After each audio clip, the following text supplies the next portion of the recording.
All right, let's dive right into this explainer. Today, we are building a rock-solid, concrete roadmap for beginning investors who are sitting on that very first block of saved capital. Honestly, it's a thrilling place to be, but let's be real, it's also exactly where the biggest mistakes happen. You've got some cash, you really want it to grow, and suddenly you are just surrounded by opinions. So we're going to walk through a proven sequence for building competence and ultimately wealth without blowing up your life savings in the process. We are going to break this entire journey down into 5 super logical steps. We'll cover the beginner's dilemma, how to actually hack your financial brain, a strict 7-point stock filter, smart ways to enter real estate, and finally, the 30-30-30-10 wealth model.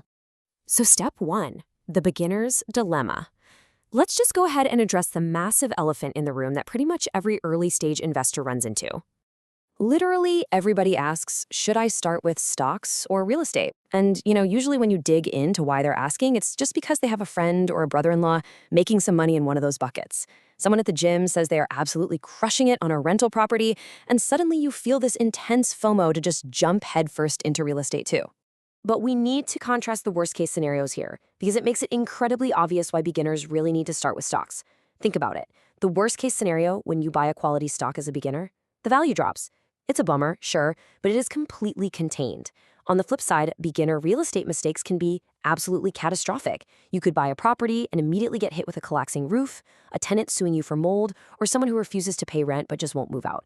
Those mistakes can cost you so much more than your initial investment and legitimately lead to severe financial ruin. Stocks give you that vital safety net you need to learn the ropes without destroying your life. That brings us to step 2, hacking your financial brain. Now that we know why stocks are the ultimate trading wheels, let's look at how buying just one single share literally rewires your brain to understand money.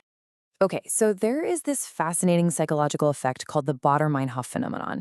It's that thing where, say, you decide you want to buy a Ford F-150, and suddenly you start seeing Ford F-150s everywhere on the road, right? They were always there, but your brain just suddenly started paying attention. So the crucial point here is that buying a stock, even just one share of Coca-Cola, gives you actual skin in the game. And boom, suddenly your brain cares. You naturally start paying attention to earnings reports, PE ratios, and dividend dates without even forcing it. Now, you might be sitting there thinking, well, I just don't have the time to become a financial expert.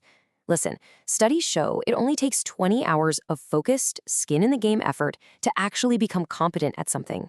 That's it. You do not need 10,000 hours to stop guessing and start being deliberate. Just 20 hours of paying attention to the assets you actually own. And when we start out in stocks, we want to adopt a very specific mindset. You want to buy the chickens to eat the eggs, not to eat the chickens themselves. You aren't just speculating or crossing your fingers hoping a stock price spikes. You're stepping up to become a stock market landlord. You buy these assets for the cash flow they actually produce, like those quarterly dividends, or by generating premiums through covered calls.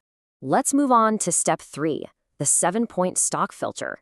We need to build an actionable, strict, rule-based checklist for finding quality stocks so we are not just blindly throwing our hard-earned cash at the market. Here is a 7-point filter to make sure you are buying boring, high-quality companies rather than just gambling on that gym buddy's hot tip. Number 1. We want a dividend yield over 2%. Number 2, the stock needs to be in a stable upward trend.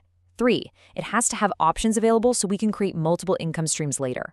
4, we want at least a 10-year track record of consistent dividend growth. 5, stable or growing revenue. 6, a totally reasonable price-to-earnings ratio, somewhere between 15 and 25. And finally, number 7, a 3-to-1 ratio of positive analyst ratings to negative ones. If you demand a perfect 7 out of 7 on this filter before you buy, you are drastically reducing your risk. And to make passing that filter even easier on yourself, you should really aim your sights at dividend aristocrats. These are massive companies valued at over $1 billion that have not only paid dividends, but have actually increased them for 25 consecutive years. And then, there are the dividend kings, like Johnson & Johnson or Procter & Gamble, who have done this for 50 straight years. Starting your journey here pretty much guarantees a steady return on your initial 20-hour education. Honestly, the absolute best part of this initial phase in stocks is that it gives you a massive margin for error. Stocks settle into cash in just 3 days. If you buy a stock today and suddenly realize you need that money 3 months from now, you sell it and you're done. This gives you vital liquidity and flexibility that a physical piece of property just cannot offer. Because if you make a mistake on a house, it could take months to sell, forcing you into full-blown panic mode. And panic absolutely destroys wealth. All right, step 4, smart real estate entry.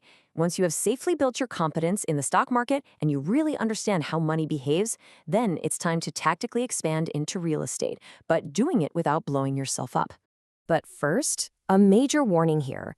Before you take your first $30,000 and go buy some cheap rental property out of state, beware of the Gelman amnesia effect. This is a cognitive bias where you blindly trust an online article or a quick video, making real estate sound super simple just because you aren't an expert in it yet. For instance, just because some online calculator claims a $1,500 rental yields $1,500 in pure profit does not mean it's true. A conservative underwriter knows for a fact that taxes, insurance, management fees, vacancies, and capex are going to easily eat up half of that rent. If the true math doesn't work, you walk away. So how do we enter real estate the smart way? A truly fantastic low-risk entry point is what's called house hacking. This is where you buy a single-family home with extra rooms, or maybe even a duplex. You live in one unit and you let roommates or the other units pay down your debt. It's like having the training wheels firmly on. You are learning how to be a landlord while actually gaining utility out of the property. Because hey, you have to live somewhere anyway. Alternatively, you could use the live-in improvement strategy. This is where you buy a slightly beat-up primary residence, fix it up yourself on the weekends, live in it, and then sell it. You can build absolutely massive equity with a little sweat without ever having to deal with a traditional, difficult tenant. And this brilliant strategy is wildly supported by the tax code. The law heavily rewards this by offering a $250,000 capital gains exclusion for single folks and a massive $500,000 for married couples. As long as you live in that house for just 2 out of the last 5 years, you can sell it and pocket that equity completely tax-free. It's incredible. You can literally just rinse and repeat this every couple of years. But hey, if you don't want to manage a physical house at all right now, you can still learn how real estate behaves by buying REITs, real estate investment trusts. These give you the exact real estate exposure you're looking for, paying out those sweet dividends, but with the fast 3-day liquidity of the stock market. You can start investing in real estate with just a few $1,000 instead of needing 50 grand completely trapped in a single physical asset.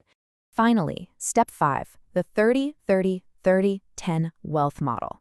Let's piece this whole journey together into the ultimate destination for your growing capital. Once your wealth really begins to snowball, you want to shift into the infinity investing allocation model. This means you strategically spread your wealth to ensure a drawdown in one single market doesn't completely crush you, like it did to so many people back in 2008. You want 30% in dividend-producing stocks, 30% in real estate, whether that's physical properties or those REITs we talked about, 30% in managed money, which could be mirroring someone else's successful portfolio or investing in larger syndications where you aren't the primary decision maker. And crucially, 10% sits in cash or cash equivalents like gold or Bitcoin. Which brings us to a massively vital rule for risk mitigation. Do not fill your cash bucket last. You absolutely must build this 10% cash buffer as you go. If you have $50,000 in stocks, you need $5,000 sitting right there in cash. That slice is your dry powder for sudden, amazing opportunities, and it is your emergency shield when a real estate property inevitably needs a brand new roof. It cannot, under any circumstances, be an afterthought. As we wrap up this explainer, I want to leave you with this. We have mapped out the exact proven sequence. You start with stocks to build competence and protect your liquidity. You use the 7-point filter to buy quality. You safely edge into real estate through house hacking or REITs, and you balance the whole shebang into the 30-30-30-10 model. You are literally only 20 hours of focused, skin-in-the-game effort away from moving permanently out of that vulnerable beginner phase. So the only question left is, how will you spend your next 20 hours?